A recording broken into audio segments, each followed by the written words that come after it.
Hello and welcome to a new season of Virtual Virtuosity, yes, season three.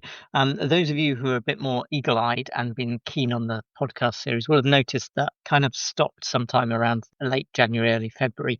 Everything got a bit busy, but we'll finish off season two and say that was the 7 episodes of season two. Moving on to season three, welcome, and I'm glad to have you back. I'm so glad you've stayed listening. If you're a regular listener, and if you're a new listener, please do go back and listen to some of the great episodes in season one and season two. We've had some really amazing guests. And for season three, it is no different. We already have 4 episodes planned. We may do more, but we have 4 episodes with some really interesting and good chat from people who've been in the sector for quite a while. And I'm lucky enough to have a new co-host. And welcome today to Janani. Janani has been working in both the corporate sector and in the international development sector with a recent stint at VSO. So really pleased to have you with me today, Janani, and welcome to Virtual Virtuosity. Thank you, Stuart. And I thought maybe you could tell us, first of all, a little bit about how you got into international development and technology. Sure, Stuart. So I think technology I've been in because I am an IT engineer by student. That's what I studied. And then my first job was actually at Deloitte. Things looked perfect. I had a really nice career the first year. I got a couple of awards. I love technology too. I knew I loved it. But I think I didn't want to be with the corporate sector. So I quit one fine day and I went and lived with an activist collective in a village. So in rural India for 2 years. And I lived on very little compared to what I had in Bombay, in Mumbai city, where I grew up and where I was working previously. So I think I unlearned a lot of things, unlearned a lot of privileges, and living in a village. So I wanted to stay there for 15 days, but I ended up staying there for 2 years. Two And I years, can, wow, yeah, that's quite. Were people not expecting you home after 15 days? you should interview my mom someday on your podcast, and she will tell you all about how angry she was when her daughter did that.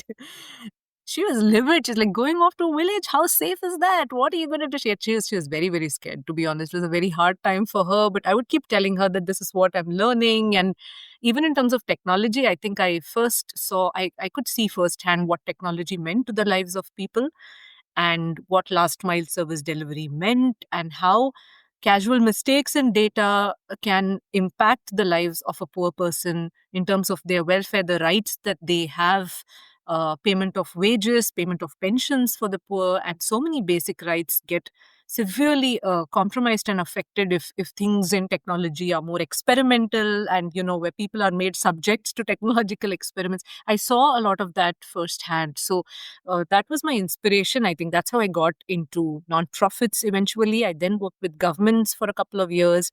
And then when my family moved to London, that's when I worked with VSO. Wow. And so I have it's not the same story, but I have a very similar story that I worked in a corporate consultancy environment before I moved into international development, which was also VSO, but I was about 20 years before you, so I'm really showing my age there when I moved into VSO. But your experience sounds quite extreme. So when you say you moved to a village in India, did the village have I don't know, electricity, Wi-Fi, internet? What sort of level of development was the village at? Wi-Fi, no. Electricity, sparing. So many times no, and sometimes yes. Water, you had to go and fetch it from a hand pump. So every morning meant one of us from the group would go and fetch water from the hand pump, fill up a pot of water, keep it on our heads, and then walk back to the place we lived in. So water was, I would say, a huge challenge. The area that we lived in, water was a scarce resource. So water toilets were also a luxury. The place are because we were like the home and the office. That was sort of a place. So we had a toilet there, but in general, the surrounding villages, you never had a toilet. You just kind of you helped yourself in the open. So all of this was very, very, I think, new for me. And I then knew what poor people live like. And I think that is such an important experience that textbooks cannot teach you. And living like that is so important because it helped me become aware of my privileges, my comforts, how overprotected I was by my parents, and It really just throws you out there. And then I think when you work on, poverty, I've continued to, I knew I could never go back after having worked there. You can't just go back into your own comfortable life again, I think. So that experience inspired me permanently. So I'd love to at some point talk a little bit more, maybe in another episode, all about technology adoption in villages, because I so often when I'm talking with other organisations and I hear about projects to roll out various different technology solutions, and what they'll be like in different environments. But you obviously have the ideal experience to know what that would be like, having actually seen both sides, lived in the village, but also worked within international development as well. Yeah, yeah. So I think when you encounter a problem there, you encounter the full blast of it. Hardware, software, everything will go wrong. Everything can come crashing. You don't get to select and choose your problems and say, "Oh, but I can't work on that, and I can only work on this." No specializations. You're an expert generalist. And of course, in international sector, because you have like clearly defined roles, you have a JD, you have proper teams. There is, of course, that's a huge difference. So I remember that my mentor in the village used to say that as a person living there, you have to wear, I think you have 9 skills. You should know to cook, you should know to fend for yourself, you should know to act in a street play in a village, you should know to solve people's problems. So you need to have problem solving. And so he listed some 9 skills, which looked like a bunch of really, really, general skills put together to survive the world that we lived in. So whereas, of course, in international development, you have very specialized roles in comparison. And I think that took me a little bit of time to come to terms with, because I worked on an LMS at VSO. I worked on very specific things, and I could close my eyes to other parts of even IT at some point. So that's a very key difference, I think. So I think all of this is like great experience for when you move into technology. And today's interview is with someone called Adrian Ruddock, who's the executive director of the National Citizen Service, working on their data and digital. Now, it feels a little bit like a VSO episode today, because I actually know Adrian through VSO for many, many, many years ago. So what I'm going to do is I'm going to play the episode with Adrian now. I'll have a little listen to the interview, and then maybe if you can come back afterwards, and then we'll have a little bit of chat about some of the things that Adrian talks about. Yeah, sure. Let's do it.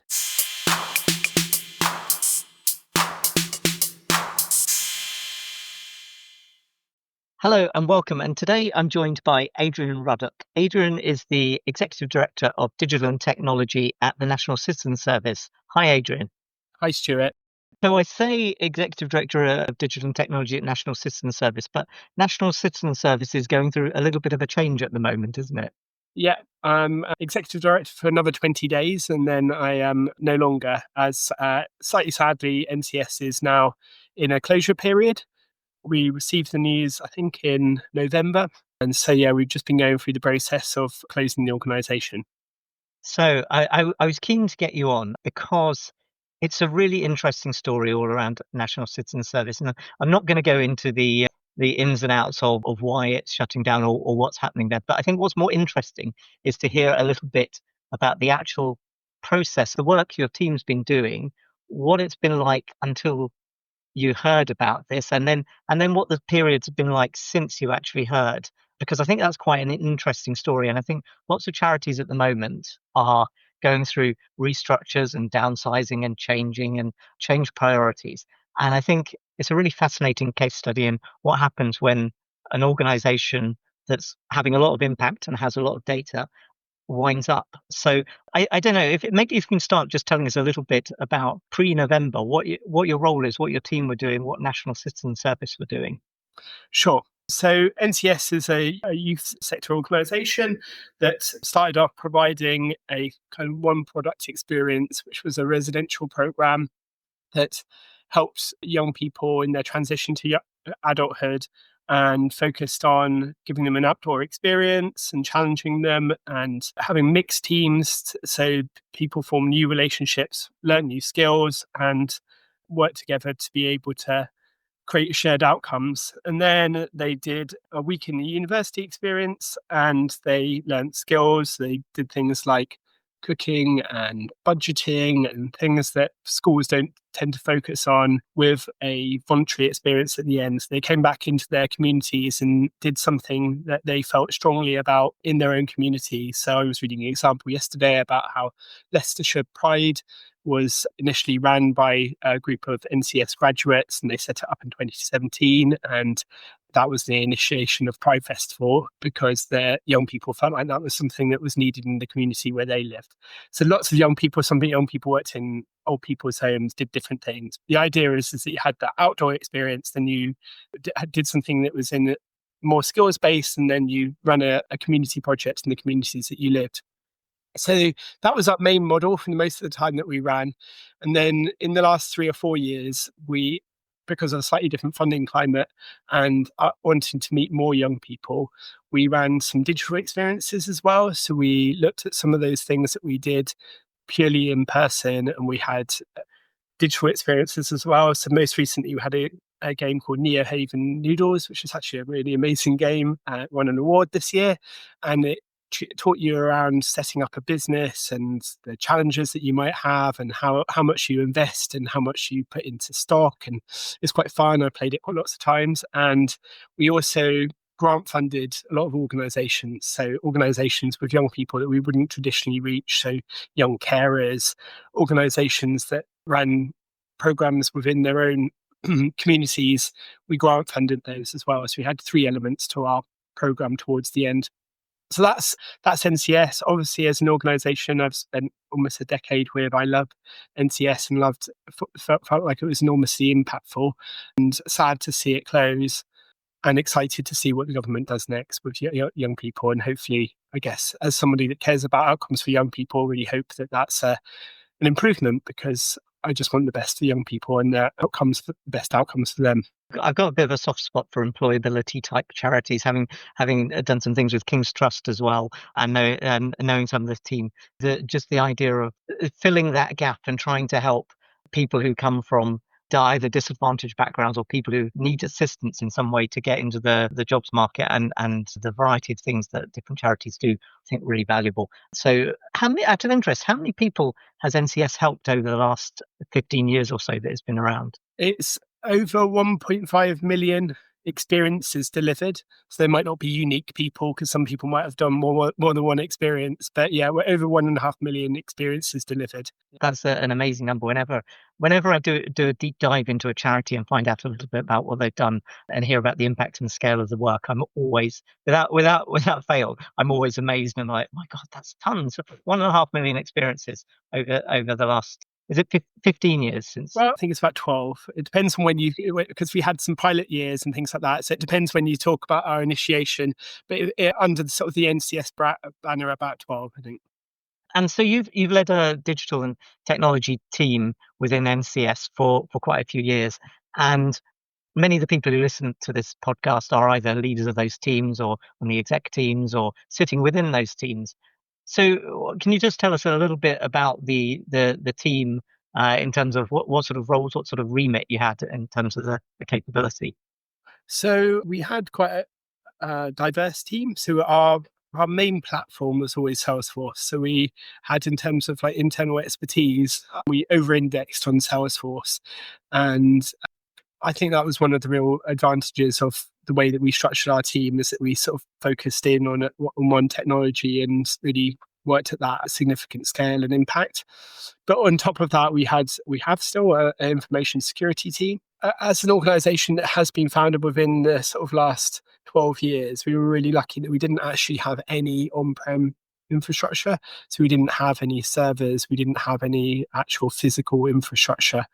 So we didn't have a team for that, which was one of the benefits of when we were created and how we structured ourselves. We had a business team, a data team, a Salesforce team, and a support team. And depending on when during those periods of time, our team scaled. When I first joined, we were 4 people.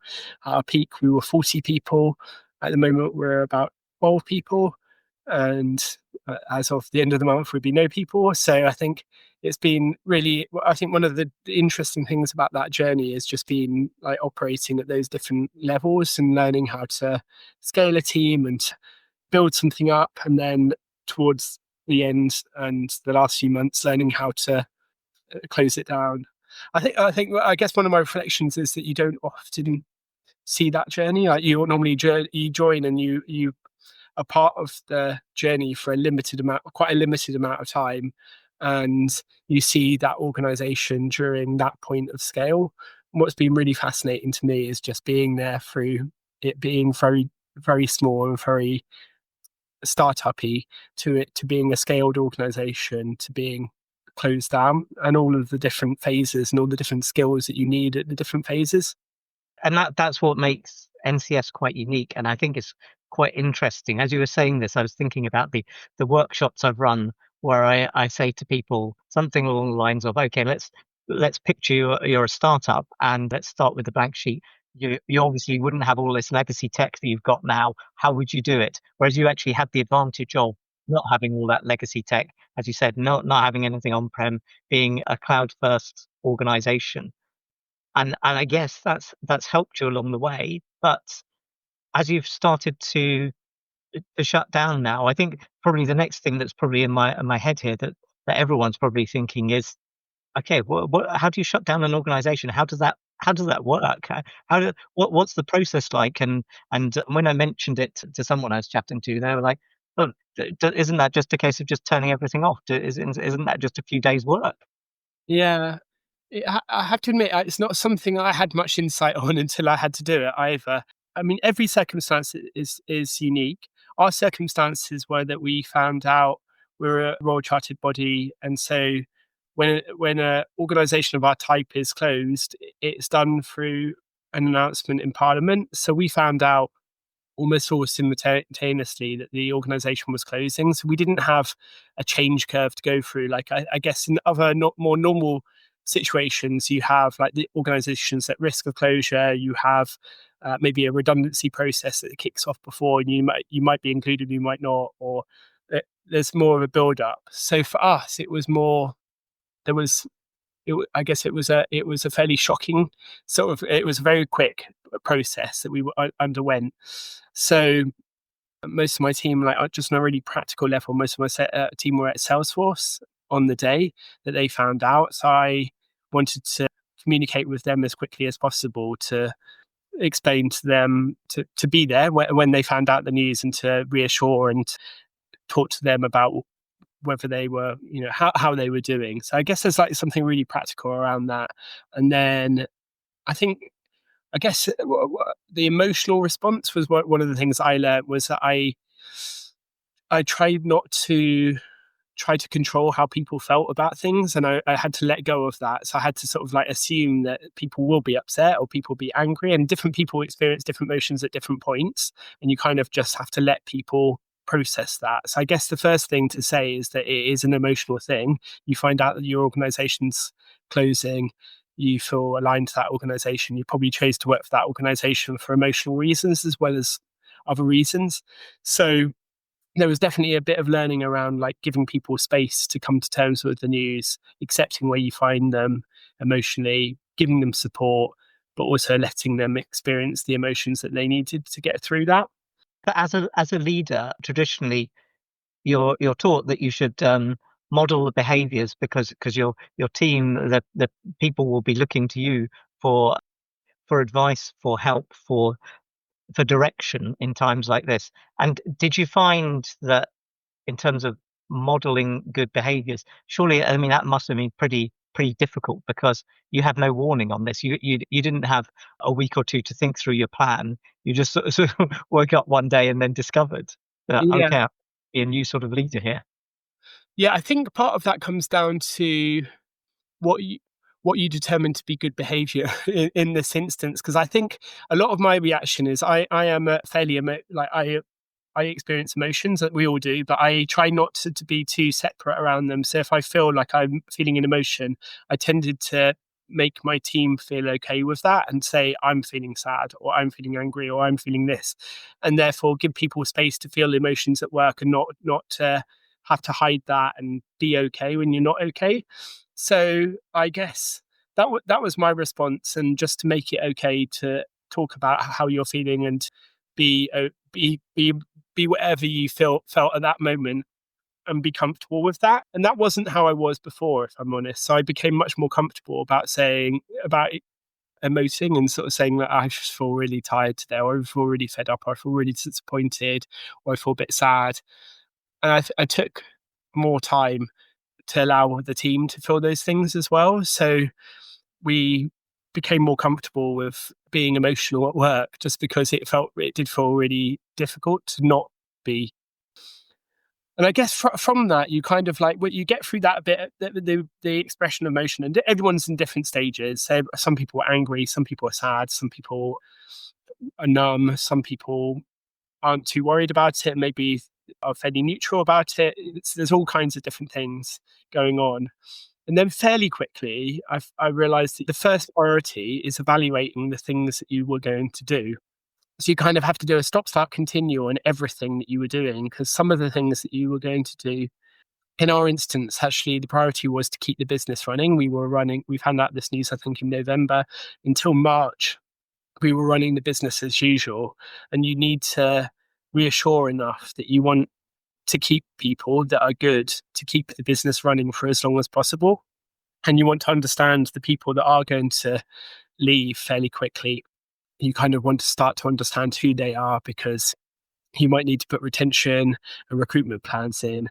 And that was quite a weird step for me to take, is that you have to fairly quickly reprioritize, do a stop, start, continue exercise, and then you start to categorize people, not that people are simple enough to be able to do this crudely, but there are definitely, what I notice is there's probably like 3 different categories of people. There's the people that, once they hear news like this, they want to exit as quickly as possible.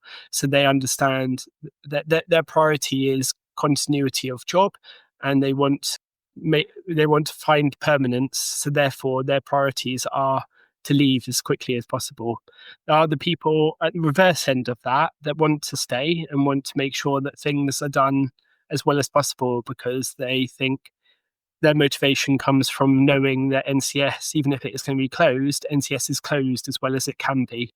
And then there's all kinds of people in the gradients in between. So one of the things I quickly realized was the best support I could give to some people was to allow them to move on as fairly quickly, and the support for the people that were going to stay in and help me close the organization, I needed to find other mechanisms to support them, to make sure that they felt safe enough to be able to stay, and they felt reassured, and they understood that there was work to do, and some of that work was quite interesting.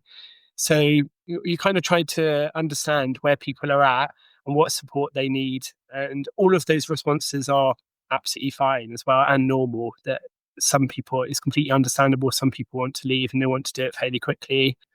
I found myself in the position of wanting to be there until the end, just to make sure that, from a legacy point of view, that I felt like everything was done in the most professional way, and things that was people that understood how things were set up and managed there, to make sure that that it was done in a smoother and professional way as possible.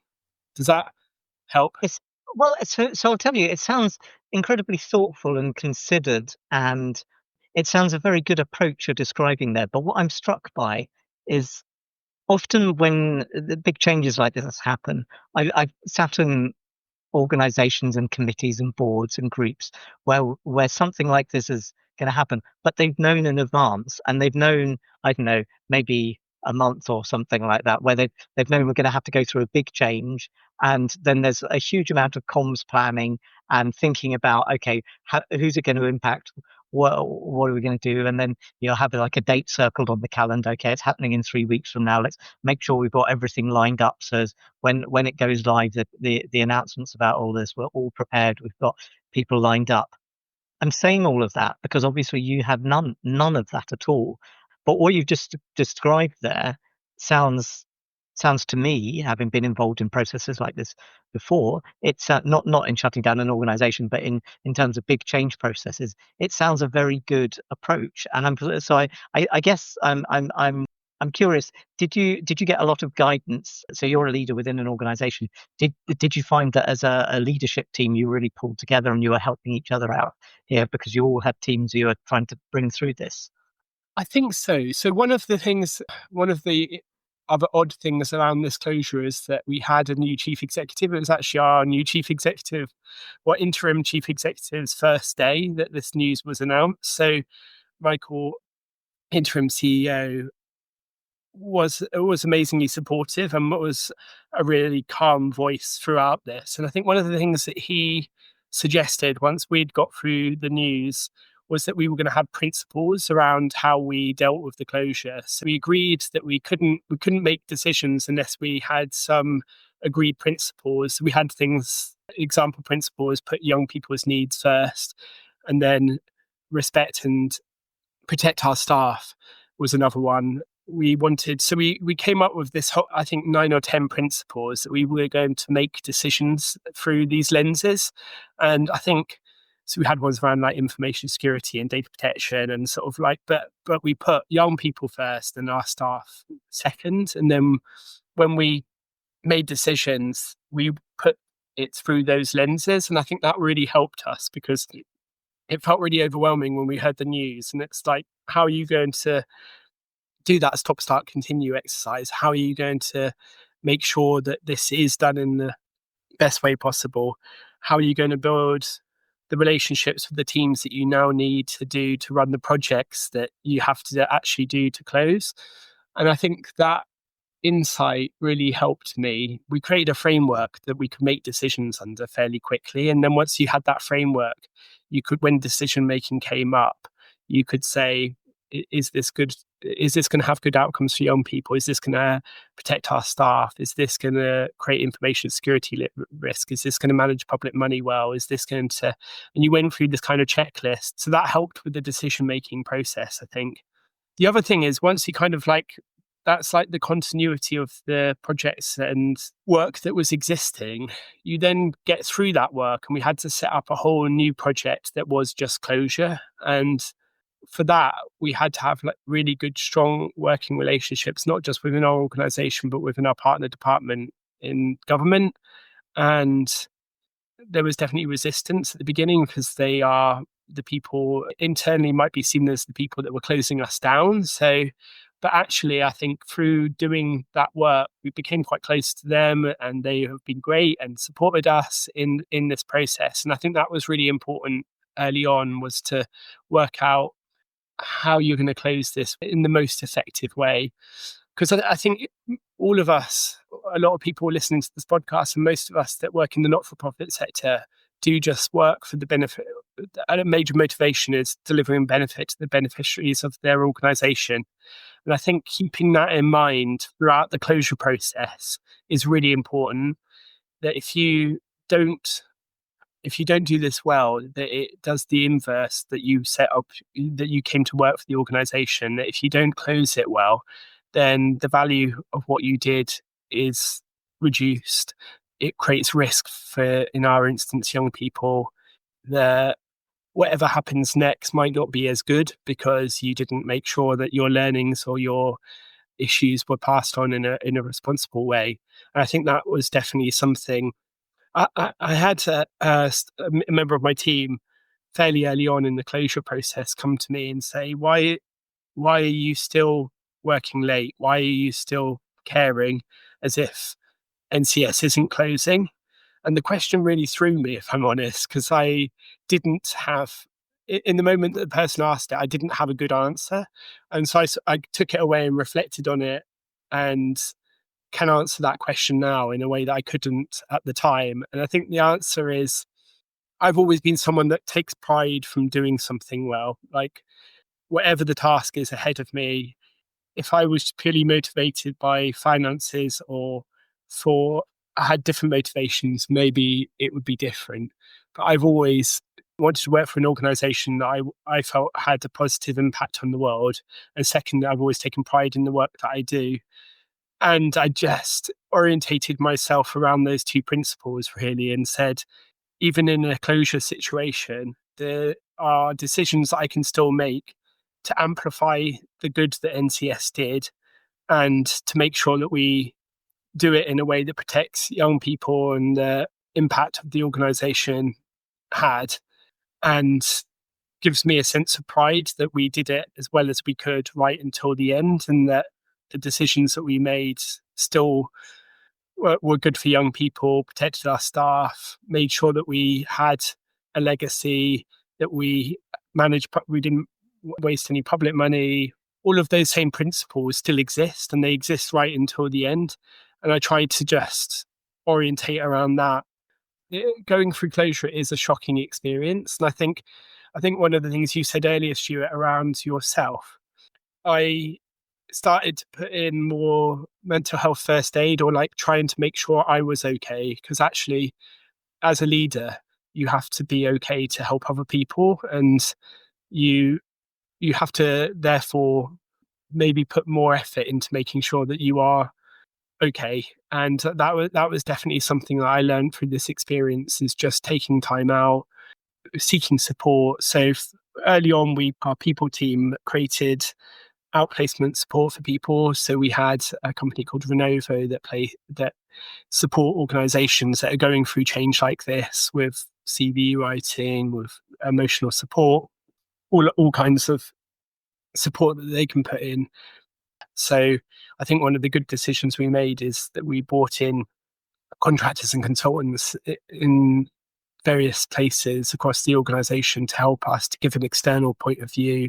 We had internal audit supporting us as well, and we had support from different places. That meant that internal people weren't the only source of expertise across the organization.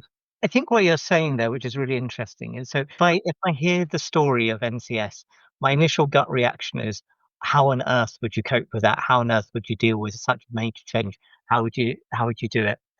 But then again, I think back to the big changes that we had during the COVID pandemic, when organizations quite often switched to largely working remotely, and all the staff were having to put up with quite difficult working conditions often.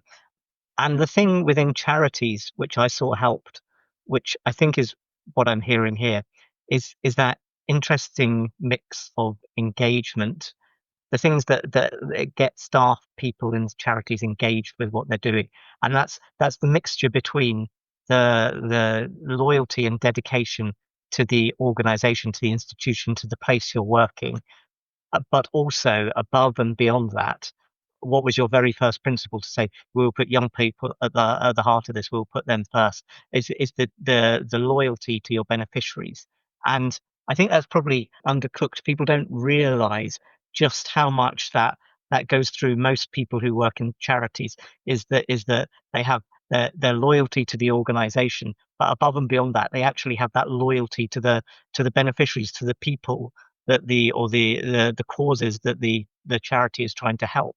And that guidance and that guideline that is sitting within most people who work in that organization actually gives you a very clear path to solving things, adding your decision-making framework being mentioned, and it gives you a way to deal with these problems, which when you face them initially, you just think that seems insurmountable.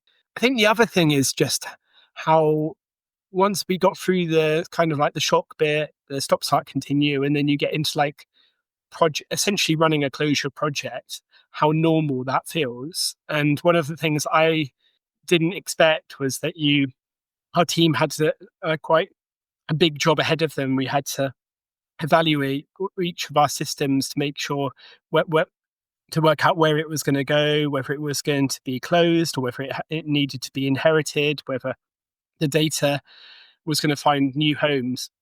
And doing that and all of the work underpinning that took quite a long time and was quite complicated. And you get into it as like you do with any project. So you become quite distracted by the mechanism, by the running of the project. And that process means that you emotionally slightly disconnect from the sadness or the sort of feelings around closure, and you're just running what feels like to be quite a normal project, maybe a bit more waterfall than the projects that I've been involved in for a while, because it suits more of a waterfall planning mechanism than it does an agile one. But I was surprised, and it wasn't until this month's being our final month, where I couldn't think about what was happening next month, that it really hit me that we are definitely closing. Because the last few months, I've actually just felt like I was part of a project.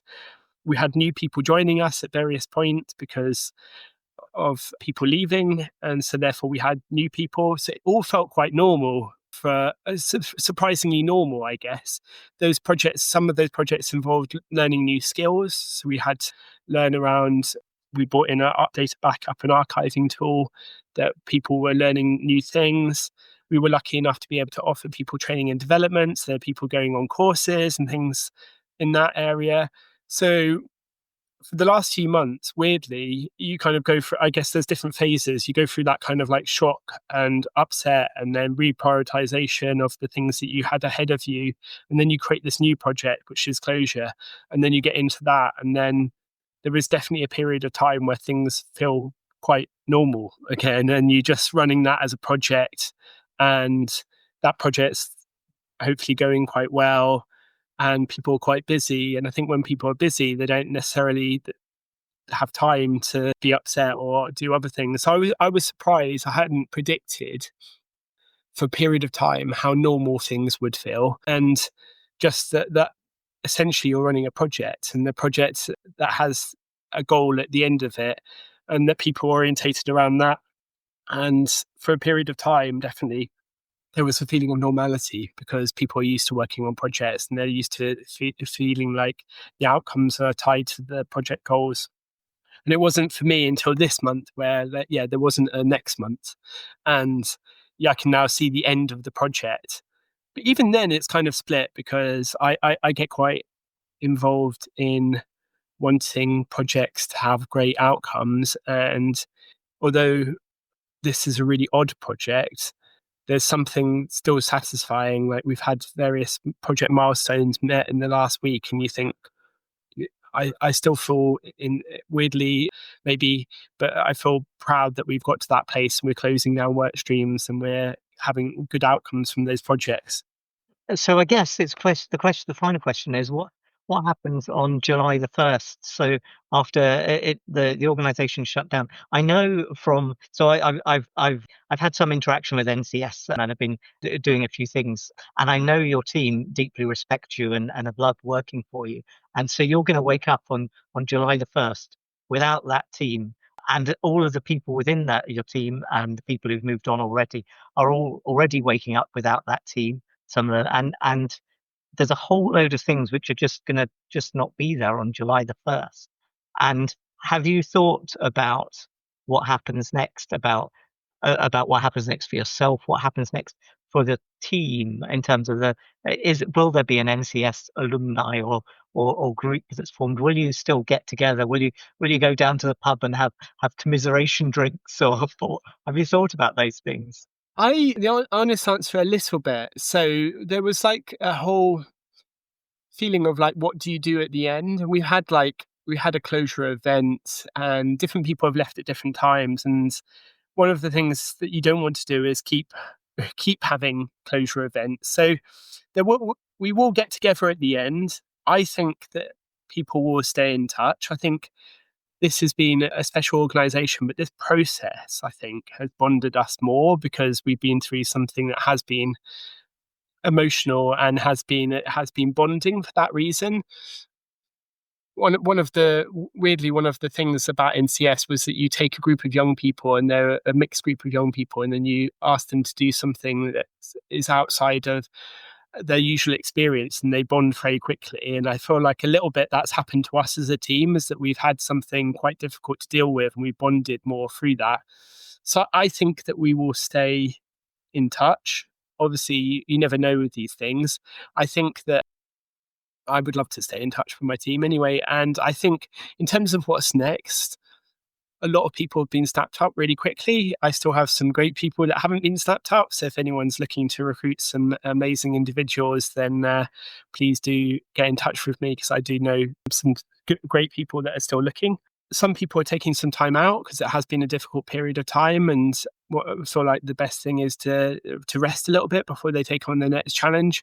And some people are doing different things. So I would put myself into the category of doing different things. I don't necessarily want to immediately look for another long-term role. So I'm looking more at fractional roles and providing support to organizations in slightly different ways. So with every change, I think it offers an opportunity to recreate yourself a little bit as well. So I think there's definitely people that were looking for continuity and they went and got jobs that were more or less the same, and then people that wanted to reflect or people that wanted to change. And I'm looking to do something a little bit different next. No, I would definitely say good luck with doing something a little bit different, Adrian, because I know from my own personal experience, the levels you can grow and the new things you learn when you try different things, such as starting a podcast, is definitely an interesting journey I've been on. Especially as people will note when there was a long gap when I didn't do any podcasts, as I just realised there was just far too many things going on in the world that I wouldn't have time for it.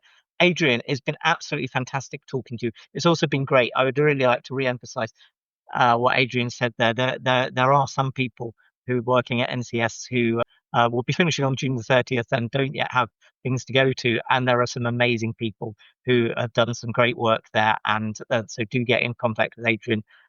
Something else I've noticed is that I know with private sector companies and other companies, sometimes when they shut down or restructure, groups of people go on and do things together. So again, I would just think about the team dynamics you've already got created there, and think if there's any organizations out there who are looking for preformed little teams that already have good working relationships, you never know, there might be opportunities. Really, really great to chat to you, and really enjoyed the experience of sharing what has been a difficult. I would definitely look back at this and say it was a challenging point of time, but it's quite cathartic to talk about it, and it's quite useful to be able to sort of look back on it and think about what I would do differently, how I responded to it. And if anyone else is going through that closure experience, if they want, get in touch with me as well to share that or want some support, then I'd be more than happy to help anyone that's going through that and to offer them any words of wisdom I have. But if not, just be a source of someone to talk to, because it can be difficult. So I like that. I'm going to leave on that point there, Adrian, where you're now setting yourself up to be emotional support for the entire charity sector as they go through any difficult times. That's wonderful. Well, thank you very much, Adrian. It's been brilliant chatting to you today, and I look forward to hearing about where you end up next and where your team go on to. Thanks, Jim. Thank you. So that was Adrian there, and I tell you, when I recorded that, it was actually quite emotional because Adrian's been through a really interesting time at National Citizen Service. I think, first of all, the bit that's interested me there is that you don't understand how hard it is to shut down an organisation, all the different things. Now, Janani, I'm guessing because you work in tech and other people who listen to this who work in tech will probably start thinking about some of the things. But if you think about all of the different systems and things you have running on a day-to-day basis, and then imagine, okay, I have to safely, securely shut these down, work out what's happening with the data, work out the contractual basis with the supplier in terms of making sure the contract and the cloud systems that they're using and where the data is, it all gets very, very complicated. Yeah, it definitely does. Yeah. I worked in IT support for a while, and I think that exposed me to just the full range of what constitutes IT on a day-to-day basis, on a real operational basis. I think when I did that at VSO, and I mean, I imagine there's not just licenses and stuff like that. If it's on-prem, you have a lot of actual hardware to deal with, and otherwise you have devices, physical devices, safe disposal, finding out policy. If there is no policy, then you make a quick policy, get it approved, and then do that to your gadgets too. Yeah, there's really a lot of work. You're spot on. But the reason I thought that this was an interesting episode to have at the moment is because I've noticed a lot of charities going through a lot of change, with some of them restructuring, some organizations getting smaller, and particularly the area we have in common here, international development. We've noticed that there are a lot of shifts happening in international development at the moment, and there are funding restrictions that are occurring for a number of organizations, and they're finding that they're having to change and adapt to a different world. What do you think the impact will be as organizations shrink and that impact is felt in the developing world? So I think that this has been happening for a while now. The shrinking space for civil society, the rise of, I think, right-wing politics. We can't separate what's happening from the politics and the kind of decision-making that leaders are taking right now all across the world in different countries, where there is almost a dismissal of the role of civil society in different countries and in what civil society can do for nations. Yeah, so I think it's a really, really challenging time. When I was working with young people in central India through workshops on digital awareness, I often now noticed that, when we talked about career and like, what do you want to go on and become? I noticed that they didn't really want to become a charity worker anymore because they don't see there's going to be any funding. They don't think they're going to get salaries. They don't think it looks like a job anymore, and they think it'll be a real struggle to work with an NGO at this point in time. And I think that left me so disappointed because I could see some of them were really bright. They even wanted to do something for the world. They wanted to do something for the communities that they live in, but they no longer want to work with charities because they are aware that the funding cuts are happening, and they probably not going to get a secure job, social security, and if they come from, they do come from poor families, all of this does make it a sustainable choice for them. And so they want to work in the corporate sector, they want to work in other fields, but I think fewer and fewer people, and in some sense, are making this bold choice of wanting to work in a certain sense. So I think that was something I noticed. And but for the sector, I think we now have to get more innovative. We have to come up with new ways of working, lower cost ways of working, and having the same impact. This is a real time to think about what changes to make at a very fundamental level. Which is the perfect thing for this podcast, because we've talked a lot about AI in various episodes of this podcast. And I've heard a lot about people talking about productivity improvements they've seen. And I've now seen where organizations, and now the organizations have actually had several months experience of rolling out various different AI systems, and they have seen those productivity improvements. I think the real challenge for charities now is going to be charities have to work out how to have the same impact, more impact, but with less resource. And how can they do that through improved productivity? And perhaps many will be looking to the hope that perhaps some of these AI systems will help them. But it's a big step to get there, and that's what I worry about, because it takes investment. It's not the big companies that have gone for this haven't done it without any money. They've done it with big investments to try and make themselves more productive. And I think that will be a big challenge for the charity sector. Yeah, I think so too.